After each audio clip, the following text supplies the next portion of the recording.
Welcome to Cake Bites, where we go rapid fire with this week's rule breaker. Fast questions, real answers, zero corporate polish. I'm your host, Elizabeth Bieniek. Let's dig in.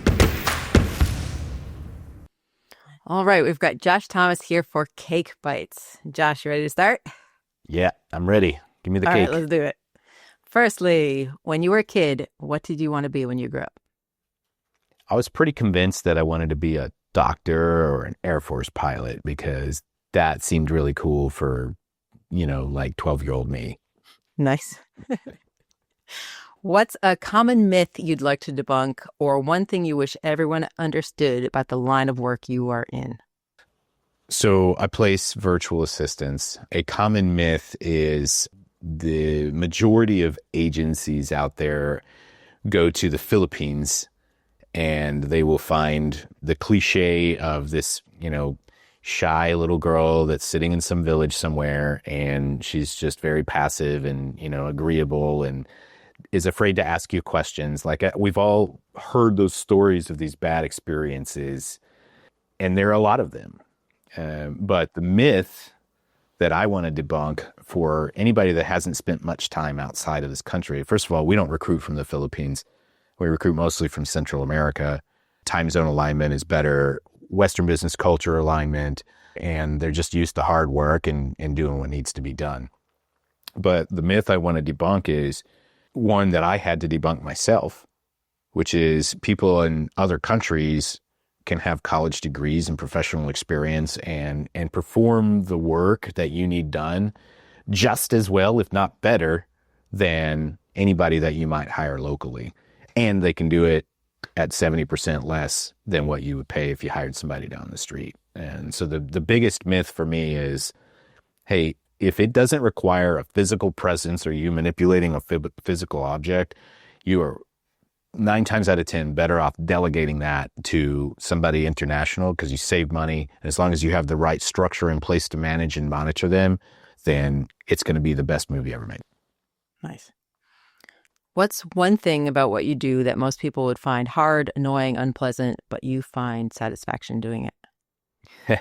That one's easy. So I like to bookend my days with meetings. And so we'll do a morning huddle, and then we'll do an end of day meeting with my operations manager. The morning huddle's everybody, and then end of day is just reviewing the EOD reports from the team with one person. I love that because it gives me a finger on the pulse of what's happening in my company on a daily basis, and nothing gets past me for more than a couple of hours. And I have that opportunity to say, hey, here's my goals and my priorities for today. And then everybody has a chance to say what they're working on, what they're stuck on, any kind of questions that they have. And everything stays in front of me as the business owner. Most people will not do this because it just seems like a big time suck. But to me, it's everything, because I got 1,000 other things to do between 9 a.m. and 4 p.m. And I can't be thinking about chasing down, I forgot to ask, Bob to do whatever. And so we just do it at 8:30 every morning. We have our morning meeting, and everybody shows up on time. Everybody knows the routine. We set our agendas, our tasks. We go through the day, and then we check at the end of the day, like, did we do it, or what do we need to do? And then the cycle repeats the next day. That probably would drive 99% of the people crazy. But I love it because it just keeps everything clean and in focus. What's one completely unrelated thing you do outside of work that you think makes you better at your job? I haven't been in a while, but I started going to improv classes where they give you a prompt and a scene, and you have to go and just start creating things off the top of your head. And for me, the first time that I went, I used to be a creative guy. I actually have a degree in music, and I hadn't used that part of my brain for so long. And I go to this improv class, and I felt it, man. It was like, the brain was just like seizing up that first time. But then the second time, it was like loosened up a little bit. And then the third and the fourth time, I'm like, oh yeah, I remember. I love this. That has helped me be a better business guy than any business thing ever would, because it just frees up that creativity to allow you to go and be who you are. Transferable skills. Awesome. What's the worst or best, or both, career advice you've ever received? The worst or best or both. Well, I'm going to give conflicting statements because one of the best pieces of advice I've ever received is burn the bridges and go all in on whatever it is you're doing, and you won't regret it. And at the same time, the other best piece of business advice I received was, if you've got a steady income, don't give up your steady income until the other thing starts producing. And I'm like, well, those both make a lot of sense, and I've followed both of them, and I have won doing both of them, and I've lost doing both of them. And so I'm going to put them both out there and say, choose the red pill or the blue pill. It doesn't matter. But whatever you do, just go that way.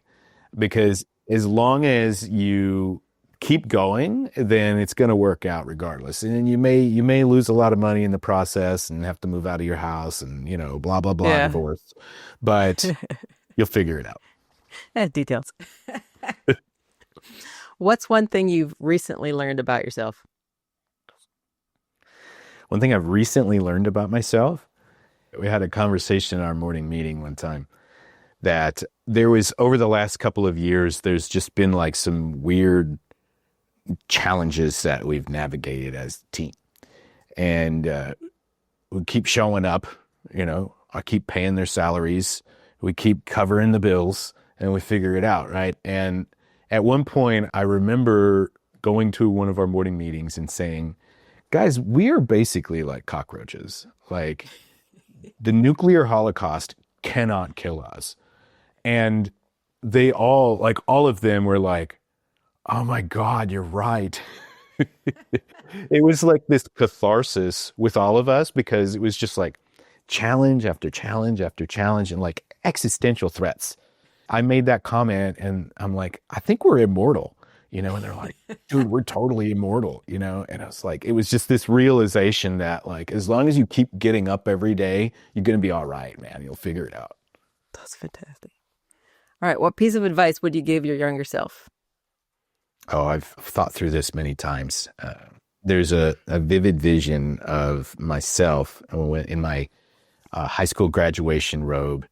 I had a little ponytail at the time. It was the 90s. And I had a cigar, and I was like smoking the cigar. My mom has a picture of this. That's the only reason I remember. And I dream often of just walking up to that kid and saying, skip college, go and find the most successful person that you possibly can, offer to work for them for any amount of money or even for free.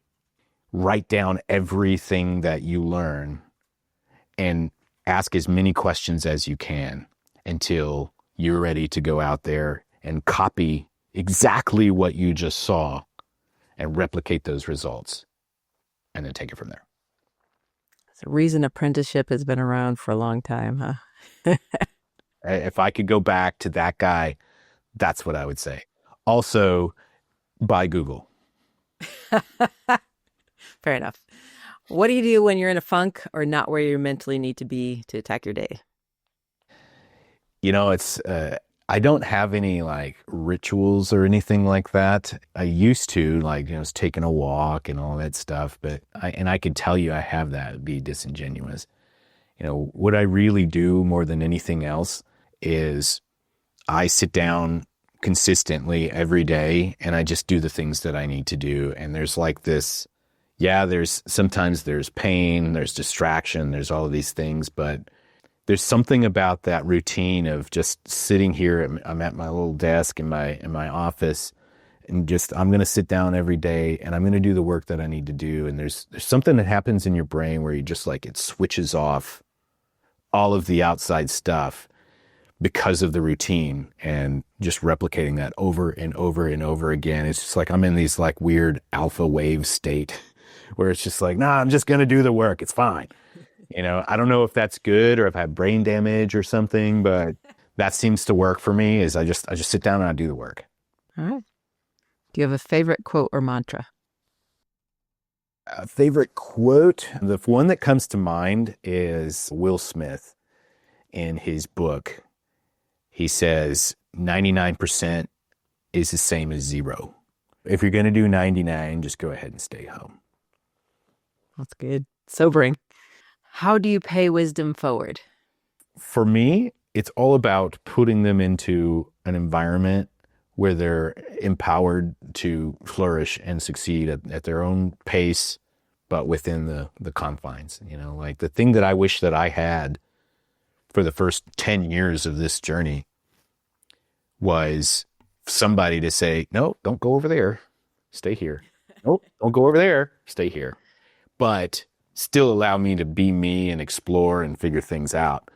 But I had no barriers, and that cost me big time. And so the way that I do that for my team is, I give you some structure. Here are the things that need to happen. You're the best at this. I believe in you. I'm empowering you to go and fill in the gaps that we have, but I'm not going to let you fall off to the side. And that to me has been super effective. Like I hired this girl that used to do like chat support at a call center. And she thought that's all she was ever good at. I'm like, nah, man, you're amazing. Like, you're great at everything. Here, let me give you this. Let me give you this. But I kept the structure. And now she's running my operations for my team. And she was grateful for that, not only because she makes more money, but also for the fact that she said, I thought the only thing I was ever good for was reading a script and pushing a button. And you showed me that I had something else and you helped me get there. So I've found that to be the most potent thing that I've ever been able to do is, hey, you got freedom, but just, I'm not going to let you fall off the cliff. Yeah. What do you want to be known for? Somebody's like, oh yeah, Josh Thomas, I know that guy. What do you want the rest of that sentence to be? You've never met anybody quite like me. Very good. And we can say that's true, Josh. So there we go. All right, my last question. This is Cake on Tuesday. So please tell us, what is your favorite kind of cake?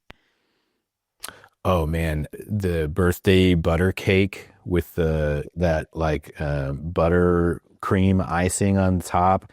It can be chocolate or whatever, but yeah, man, like the yellow cake that's like when you bite into it, it's all buttery. You and my son would get along have some ice very cream well on it. Non-negotiable. Nice. Thanks so much for doing Cake Bites with us, Josh. I appreciate it. Cheers. Thanks for joining another Cake on Tuesday celebration of beautiful disruption. Please share it, review it, and find more innovative stories at podcast.cakeontuesday.com. I'm Elizabeth Bieniek. Be bold, stay curious. Now go have some cake.